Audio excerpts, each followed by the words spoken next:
Konnichiwa buddies, Boruto की मांगा explanation video में आपका स्वागत है।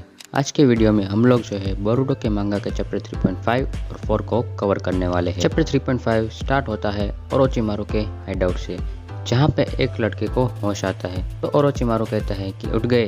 वो उस लड़के से कहता है कि तुमने मेरी बनाई हुई दवा पी है, ये लो एक और घूंट मार लो ताकि तुम ठीक हो जाओगे। उसके बाद ओरोचिमारू सुइगेत्सु से कहता है कि एक बार ये अच्छे से उठ जाए फिर इसे मेरे पास लाना। वो लड़का कहता है कि मैं कौन हूँ और मैं बेड पे क्यों लेटा था। सुइगेत्सु कहता है कि तुम काफ़ी भूल गए हो, तुम ओरोचिमारू के साथ टॉप सीक्रेट मिशन में फेल हुए थे और तुम काफ़ी जख्मी थे, तो ओरोचिमारू तुम्हें अपने हाइडआउट में लाए हैं। तभी सुइगेत्सु उसके ऊपर कुनाई से अटैक करता है, लेकिन वो लड़का उसे काउंटर कर लेता है। सुइगेत्सु कहता है कि तुम्हारी बॉडी को याद है कि तुम एक निंजा हो, तुम्हें इस विलेज के एक आदमी ने कैप्चर किया और तुम्हारी मेमोरीज मिटा दी। वो कहता है कि अगर तुम्हारी शिनोबी स्किल भी चली गई होती तो ओरोचिमारू डिसअपॉइंट होता। फिर वो दोनों ओरोचिमारू के पास जाते हैं। ओरोचिमारू कहता है कि मैं ओरोचिमारू हूँ और मैं तुम्हारा पेरेंट हूँ। वो कहता है कि तुम इसीलिए स्पेशल हो और हमें तुम्हारी मेमोरी वापस लानी चाहिए। फिर वो एक होलोग्राम स्टार्ट करता है और जिसमें एक शिनोबी का होलोग्राम होता है।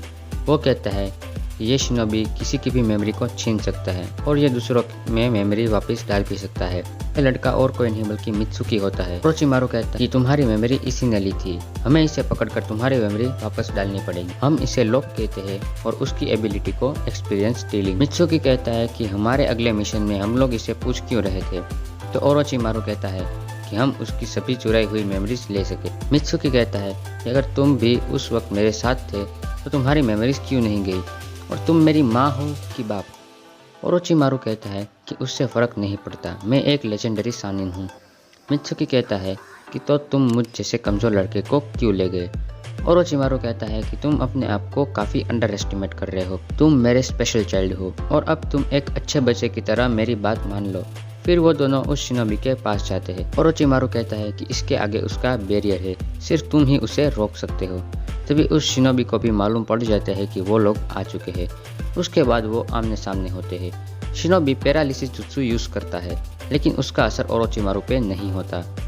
फिर ओरोचिमारू उस पर अटैक करता है और कहता है कि आर्मर बढ़िया है, मेरे अटैक इसे लग नहीं रहे। तो वो कहता है कि तुम्हारे जहर का कोई असर नहीं होगा जब तक वो मेरी बॉडी के अंदर ना पहुँचे। वो ओरोचिमारू को एब्जॉर्ब कर लेता है। उसके बाद वो मित्सुकी पर भी अटैक करने वाला होता है। तभी उसके मुंह के अंदर से एक छोटा सा सांप निकलता है और ओरोचिमारू कहता है कि कर्स मार्क उसे हिलने नहीं देगा और कहता है कि इस पर नज़र रखना, और वो वहाँ से चला जाता है। थोड़े टाइम बाद उस शिनोबी को होश आता है। वो कहता है कि मेरा मास्क उतारो, लेकिन मित्सुकी उसे मना करता है। लेकिन वो शिनोबी कहता है कि तुम्हें मैं नहीं बल्कि ओरोचिमारू ट्रिक कर रहा है। ओरोचिमारू ने तुमसे सब कुछ छुपाया है मेरी तरफ। मित्सुकी उसका मास्क उतारता है तो वो शिनोबी भी मित्सुकी ही होता है। वो कहता है कि हम दोनों आर्टिफिशियल बीइंग्स हैं जिनको ओरोचिमारू ने बनाया है। वो कहता है कि त्सुकी जो है वो हमारी वेसल का नाम है। जो चीज़ यहाँ पे ढूंढ रहा है वो हमारे सोर्स का सीड है। उसने उस सीड को कल्चर करके ही हम दोनों को बनाया है। मेरा प्लान उस सीड को चुरा के उसे मिटाने का था, लेकिन उस केस को खोलने के लिए ओरोचिमारू के पास रखी चाबी की ज़रूरत पड़ती है। मुझे ओरोचिमारू के बेटे की तरह बनाया गया, लेकिन मैं जब उसके साइड से लड़ना बंद करने लगा तो उसने मुझे रिप्लेस करने की सोची। मैं इसे डिस्ट्रॉय करके सब कुछ पहले जैसा करना चाहता हूँ, लेकिन सबसे पहले मैं तुम्हें ख़त्म करूँगा ओरोचिमारू। तभी ओरोचिमारू वहाँ पे आता है और कहता है कि तुम चाहे किसी भी तरह इस दुनिया में आए हो, लेकिन तुम बाकी सबसे अलग नहीं हो, तुम दोनों मेरे परफेक्ट बच्चे हो। फिर उन दोनों के बीच में बहस होने लगती है। तभी दूसरा मित्सुकी कहता है कि मैं अभी बच्चा हूँ तो मेरे लिए कुछ मायने नहीं रखता, तुम लोग जो भी बात कर रहे हो वो मैं डिसाइड करूँगा कि वो सही है या गलत। यहाँ पे उसकी सेज फॉर्म एक्टिवेट हो जाती है और वो वहाँ से भाग जाता है।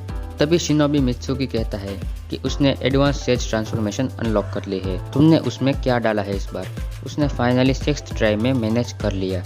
ओरोचिमारू कहता है कि वो अपने आप अच्छी संगत ढूंढ लेगा और यहीं पे ही चैप्टर एंड होता है।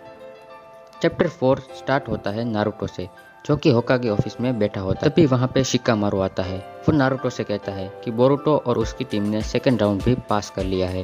फिर शिकामारू वहाँ से चला जाता है। यहाँ तक तो नारुतो सीरियस होता है, लेकिन शिकामारू के जाने के बाद ही वो अपना असली रूप दिखाता है। फिर वहाँ पे सासके आता है। वो कहता है कि ये स्क्रॉल हमें काफ़ी स्ट्रगल दे रहा है, उसके बाद सास्के भी वहाँ से जाने लगता है। तभी नारुतो कहता है कि सुनने में आया है कि तुम मेरे लड़के को ट्रेन कर रहे हो। तो सास्के पूछता है कि क्या बोरुतो ने तुम्हें बताया? नारुतो कहता है कि नहीं, शिकामारू ने। फिर सीन शिफ्ट होता है बोरुतो पे, जहाँ पे वो घर आता है। तभी हिमावारी उसे कॉन्ग्रेचुलेट करती है। फिर बोरुतो अपने रूम में चला जाता है और वो लेटे लेटे उस निंजा टूल को देख रहा होता है। तभी उसका डोर नॉक होता है। वो कहता है कि मैंने बोला ना मुझे भूख नहीं लगी, लेकिन डोर पे नारुतो होता है जो उसके रूम में आता है और कहता है कि मैंने सुना है तुमने सेकंड राउंड भी पास कर लिया है। नारुतो कहते हैं कि अगर आपको कोई काम नहीं है तो आप यहाँ से जा सकते हैं। नारुतो कहता है कि गुड जॉब, तुमने अच्छा परफॉर्म किया। नारुतो कहता है कि क्या तुम सिर्फ मुझे ये कहने के लिए यहाँ पे आए थे? नारुतो कहते हैं कि हाँ, ये काफ़ी इम्पोर्टेंट है, और कहता है कि तुम शिकाडाई से हारना मत, और वो उसे फिस्ट बम देने के लिए हाथ आगे बढ़ाता है। लेकिन बोरुतो उसे इग्नोर करके ऐसे ही कह देता है कि हाँ। नारुतो कहता है कि मैं वो मैच देखूंगा और वहाँ से चला जाता है। आता है थर्ड राउंड का, जहाँ पे सभी लोग आए होते हैं, होकागे, राइकागे और बाकी के भी 3 नेशन के कागेस। थर्ड राउंड में तुम्हें तुम्हारे टीममेट से लड़ना होगा जो कि तुम्हारी सारी स्किल्स जानता है। इसमें 3 राउंड्स होंगे और फाइनल राउंड तीनों ब्लॉक के विनर्स के बीच में होगा। पहला मैच होता है बोरुतो और यूरुई के बीच में। यूरुई क्लाउड विलेज से होता है। फर्स्ट राउंड स्टार्ट होता है। यूरुई अपने मुंह से बबल गम के बलून से अटैक करता है जो कि एक्सप्लोड होते हैं।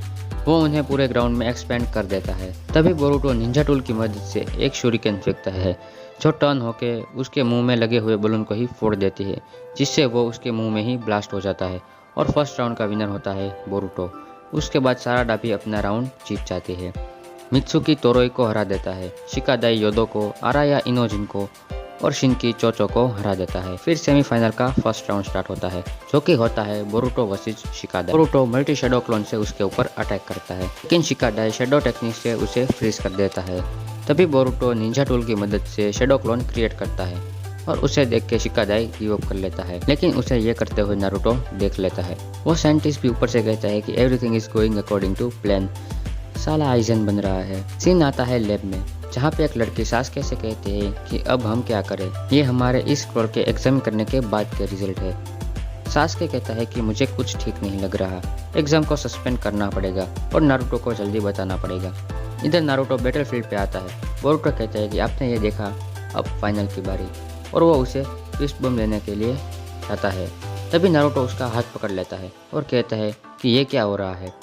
यहाँ पे मोमोशिकी और किंशिकी भी लीफ विलेज की तरफ आ रहे होते हैं। किंशिकी कहता है कि मुझे कई सारे लार्ज चाकरा एक ही जगह पे गैदर हुए सेंस हो रहे हैं। मोमोशिकी कहता है कि मैं उन्हें देख सकता हूँ और कहता है कि मैं तुम्हारे लिए आ रहा हूँ फॉक्स, और यहीं पे ही चैप्टर 4 एंड होता है। तो बडीज, आज की वीडियो के लिए बस इतना ही। वीडियो अच्छी लगी हो तो इसे लाइक करना, चैनल पे नए हो सब्सक्राइब करना। मिलते हैं अगली वीडियो में, तब तक के लिए सायोनारा।